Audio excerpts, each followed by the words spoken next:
Ayun yung sinasabi ko sa inyo na ang panahon ay parang tao lang, sumpungin. Ang ganda ng ano na oh.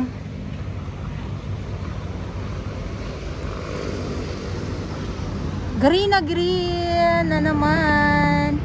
Hindi na stress itong mga halaman. Gawa ng namumulaklak na naman. Namumulaklak na naman po sila. Ayan, so dito naman ikot ko lang po kayo, no.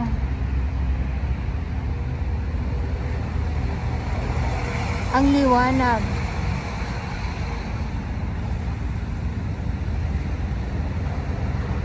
Dito naman meron tayong Fortalet. Ay, dyan yung ating Fortalet sa mga nagtatanong.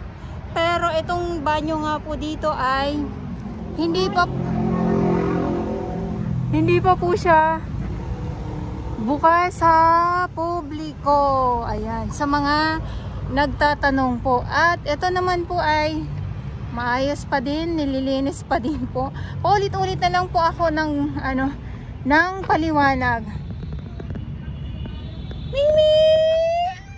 Ming! Gutom mo na ikaw? Ay, eto ay pinapakain naman po yan. Sa ngayon, wala akong dalang Pero kumakain siya ng biskwit kasi isang beses binigyan ko siya. Ay, kumain naman po siya. Buti ay hindi siya pihikan. O diba? Ito yung mga ganito mga kulay ang gusto ko. Mga matitingkad. Na mga sa lang ha, sa flowers. Sa flowers lang po. Sa mga bulaklak.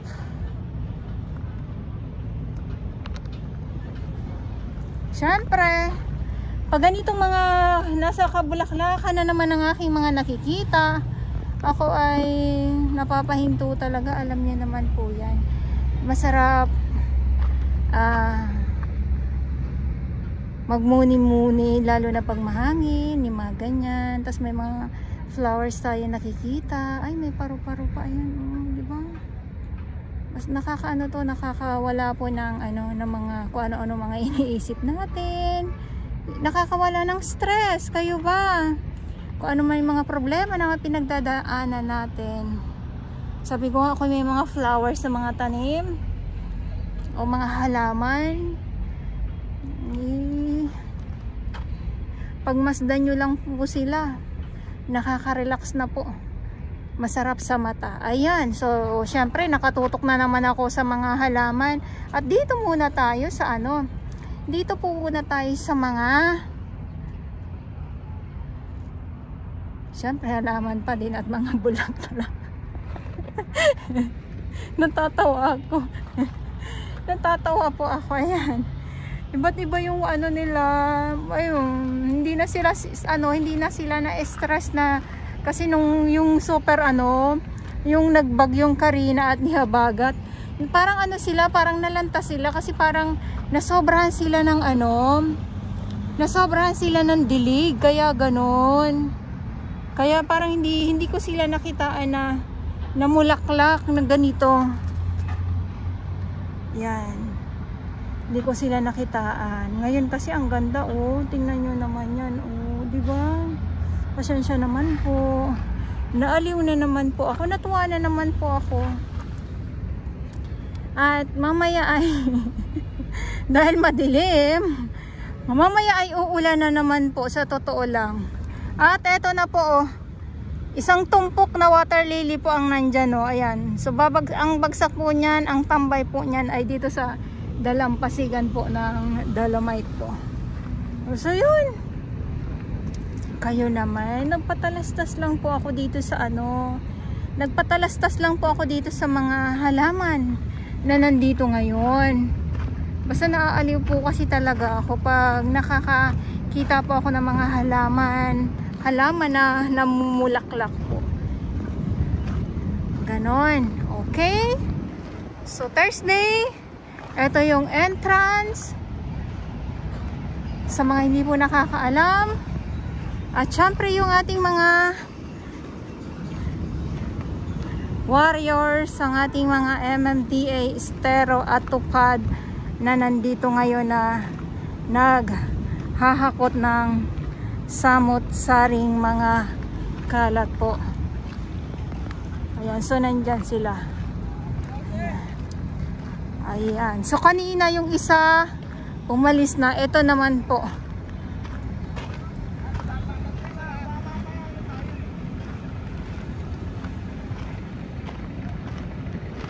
Madilim ang panahon.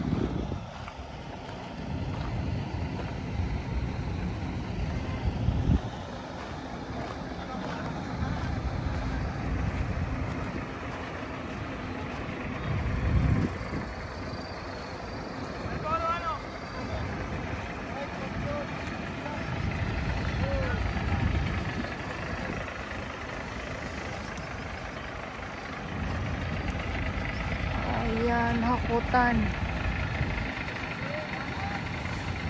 Grabe.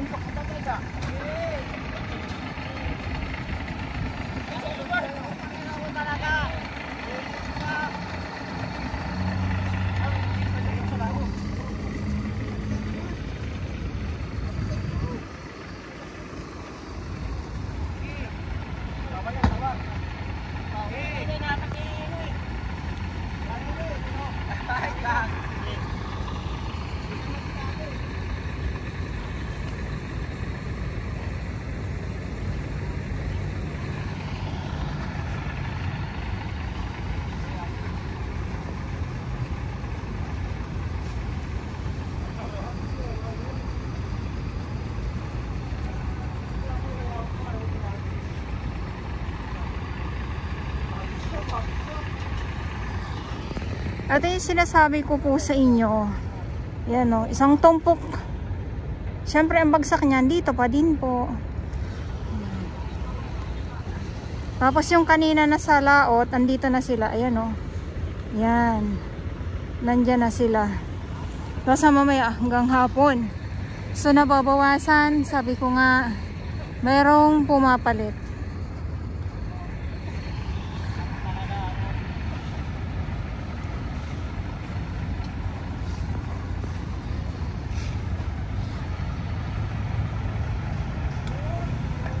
Tapos, babagsak na naman ang ulan. Ito yung problema talaga, or hindi maiwasan. Lalong-lalo na yung panahon natin ay ulan, init, init, ulan. So, mainit, tapos madilim na naman ang kalangitan, babagsak na naman po yan. So, ito ay hindi po ito madali para sa ating mga naglilinis dito. Kasi syempre yung mahirap po magkasakit.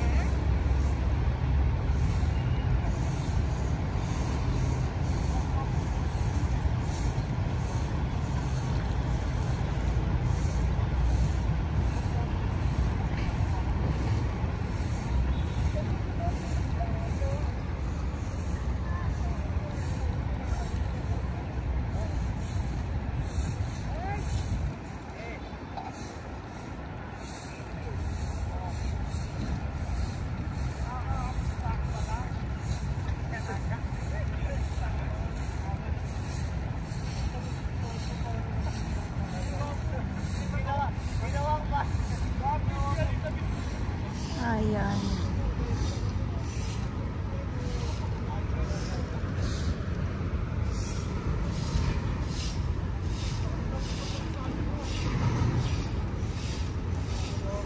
Sa mga nagtatanong pala kung wala ba daw walis or kalaykay, meron naman po.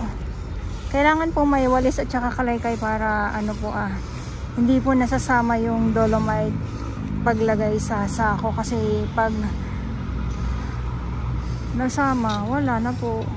Wala na tayong dolomite. Ayun pa naman yung gusto nila.